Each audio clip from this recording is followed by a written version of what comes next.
New Japan Pro Wrestling has been teasing a new television deal ever since Wrestle Kingdom. The only thing they were referencing was the color purple. That was the only little clue or hint they would give us. And I said that I thought it had to be one of two things. It was either a deal with beIN Sports, which is where MLW airs, or a deal with Roku. And it did indeed turn out to be a deal for a weekly series on the Roku Channel, beginning this Thursday, February 11th. This is not only for the US market, this is also for Canada and the United Kingdom. So if you are a New Japan fan who has been waiting for some kind of new New Japan series, then if you live in the US, the UK, or Canada, you are in luck starting this week. It will be a 1-hour weekly show on Thursdays at 5 p.m. Eastern, after which each episode will be available on demand if you can't catch it live, because some people are working or they're having dinner at that time. Or if you're just doing other things, it's not like you have to be there at 5 o'clock. It will be archived after the fact if you cannot watch live. It is not going to be current content at the moment, although the plan, I believe, is to eventually air content that is more up to date. Starting Thursday, they will make 10 episodes available, covering both nights of last year's Wrestle Kingdom. I think that's the first episode, or maybe the first two. I think that's the first episode. Second episode, I think in the Observer they had a note that the second episode the following week would cover the New Year Dash show. But again, this is all for stuff from 2020. So it is very similar to the old format of the New Japan show on Access TV. You do not need a Roku device to watch the Roku channel for free with ads. You can sign up for a Roku account and you can watch from the RokuChannel.com from any web browser. So you do not need a Roku device. I am still amazed that Roku does not offer the New Japan World app. I don't know, after all this time, I don't know why it wouldn't. Now they've made this deal. Maybe this will speed things up. But if you have a Roku, I don't believe that you can. I mean, maybe there's some kind of way to side load it onto your Roku. It's like jailbreaking an iPhone. I don't know, but I don't believe the New Japan World app is just natively available to Roku users, which is kind of strange to me. I have a Roku at home. I got one once I cut the cable cord, and I fell in love with it. I have every app that I need. I have YouTube. I have YouTube TV. We have Fubo TV, so my brother can watch Knicks games. Got Netflix, Hulu, Pluto TV, Tubi TV. And it comes with the Roku channel, which has some old TV shows I used to watch. So if you were expecting a major TV deal, then the Roku news is probably a big disappointment. But at least it's something. It's a way for them to at least have a presence again in this country. Per the Observer, New Japan did have talks with ESPN. They did have talks with Vice about the possibility of working together, among others.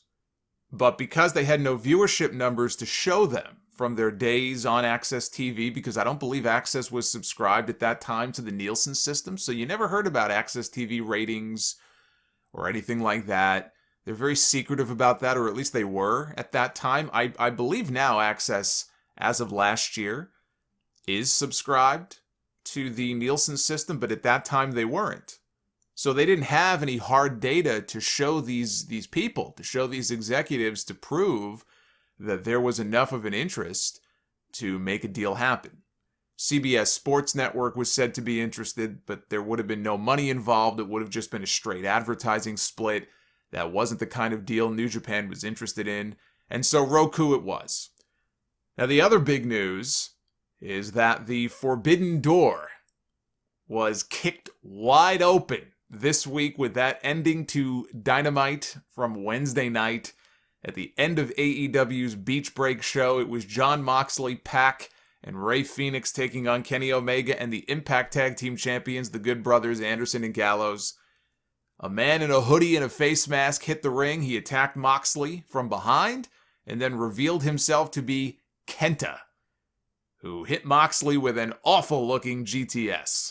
But I was just happy to see him there at all. I was just happy and surprised to even see him there at all. This is the first crossover on TV between AEW and New Japan. It will not be the last. There will be more to come, including this Wednesday night. Kenny Omega and KENTA are going to be teaming up And they shot this segment that didn't air on TV. But when the show was over, they put it up on YouTube. Kenny Omega was tracking down Kenta in the parking lot, and he was trying to be all friendly. Oh, Switchblade didn't tell me we had a friend who was coming. And I think he went to go put up the Bullet Club sign. And Kenta basically told him, fuck you or fuck off, whatever it was that he said. I'm not your friend. I'm here for Jon Moxley. And he walked off. Then Omega cut a promo into the camera and issued the challenge for this match and said, I'll take care of Kenta. We'll get him back on the same page. Don't worry about it. So now the match is official. It's going to be Kenta and Kenny Omega taking on Jon Moxley and Lance Archer in a Falls Count Anywhere match. This all leads to Moxley finally, for the first time in a year, defending his IWGP United States Championship against Kenta, who has held that briefcase. He has had possession of a briefcase for 6 months now that entitles him to a shot at the U.S. title that he has not been able to cash in. Due to the pandemic, Moxley has been unable to travel to Japan to defend the championship since February of last year. And per his deal with AEW, he can work whatever matches he wants to work in Japan, so long as it doesn't conflict with his AEW schedule. But he is not allowed, up to this point, he was not allowed to do any matches on American soil. So when New Japan does some of the New Japan Strong stuff with some of the newer guys out west in California, you couldn't just go ahead and do the match there because you're on American soil. And contractually, he would not have been able to wrestle for New Japan on American soil. But Moxley has been, I guess, needling Tony Khan and pushing to work a match there. And Tony Khan allowed him to do so. And everything that we're seeing unfold now, this is all part of that deal. The match between Moxley and Kenta has already been taped. It has been in the can since December. So think about that, a month before Kenta even defended the briefcase. At Wrestle Kingdom in the Tokyo Dome, the match with Moxley was already taped. It was already done. It's been sitting there waiting to air. And we now know when it will air. It's going to air on the New Japan Strong show. They're doing a special episode that's going to be airing on February 26th. And that show airs on New Japan World. I believe it has both English and Japanese commentary. So that is the date that the match will air. Now, where this new working agreement goes from here is anyone's guess. We are still in the middle of a pandemic with travel restrictions. So we're not going to be seeing anybody flying to Japan for a while, I wouldn't think. Kenta lives in Orlando since his Hideo Itami days in WWE. So it was easy enough for him to get over to Jacksonville. But just imagine, right? Just imagine if this was in front of fans or in front of an AEW crowd in a bigger building, the lights went out. And when they came back on, there's Murder Grandpa. There's Minoru Suzuki standing in the middle of the ring behind Orange Cassidy or something.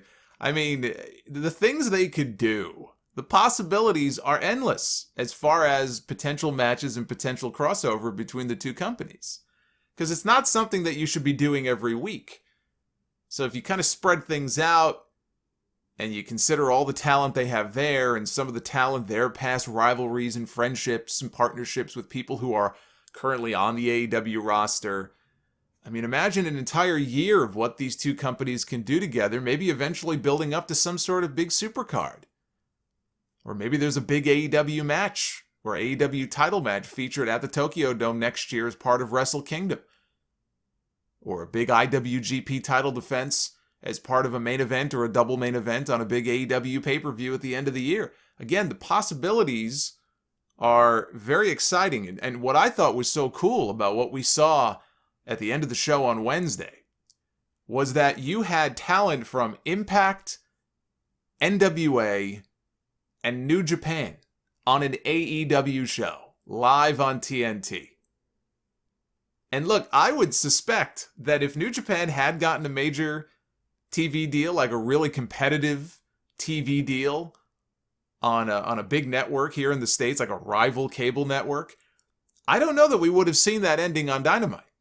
I don't know that these two companies would be working together. Whether Tony Khan wants to or not, I don't know how TNT would feel about that. So for now, maybe it's better that they got themselves a Roku deal and not an ESPN deal or something similar, because I don't know that this happens if they do. But I mean, as a fan, how can you not love this? How can you not be excited about this? I said it was only a matter of time before this happened. It wasn't a matter of if, it was a matter of when. And here we are, and it's exciting to think about where this could lead.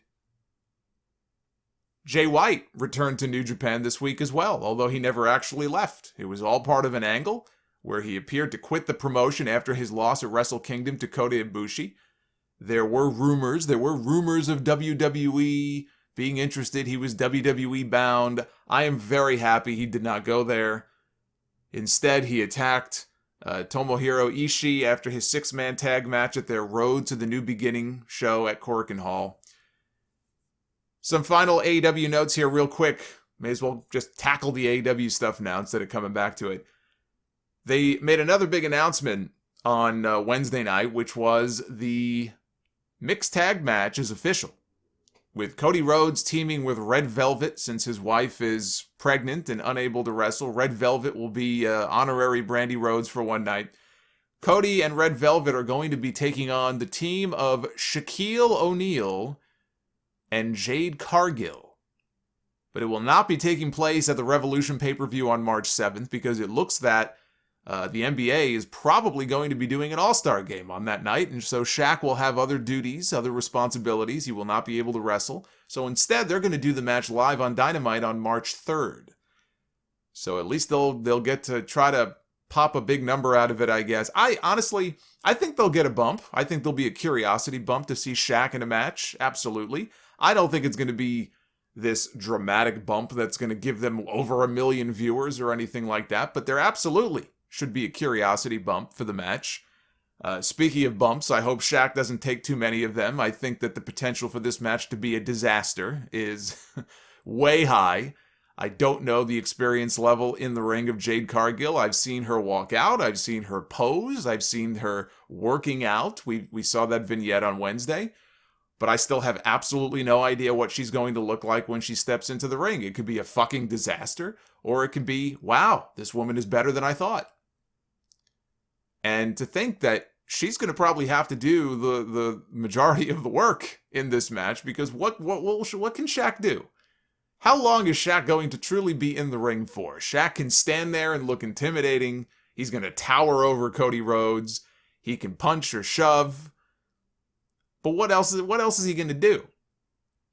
You know, normally in a situation like this, like when they were talking about the possibility of a tag match at WrestleMania many years ago, it was going to be Rey Mysterio, I think, and Oscar De La Hoya, possibly as a team.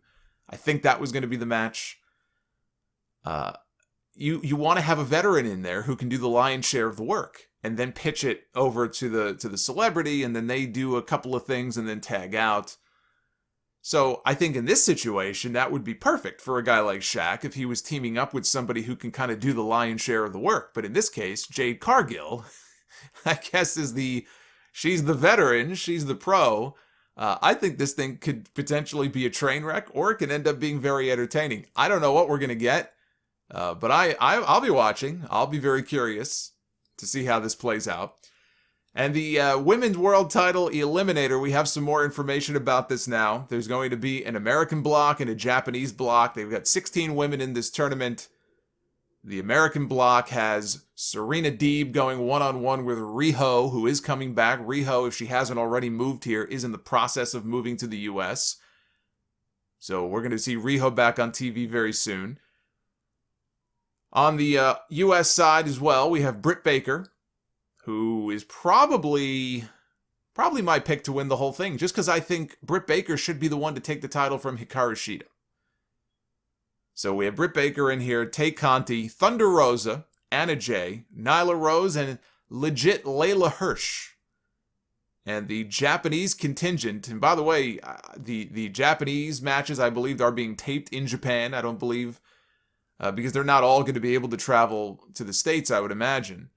Which kind of gives away the finish in a way, right? I mean, if you have some of these ladies who are going to be doing their matches in Japan, if they get deep into the tournament, at some point, they've got to travel here. If they're not able to, then that kind of gives away who's advancing and who's not.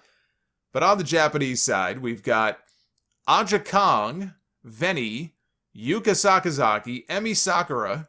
We've got Ryo Mizunami, Mei Sugura, Rin Kadokura, and Maki Ito, who I have already become a big fan of just by her social media. If you don't know much about Maki Ito, look her up on Twitter or Instagram.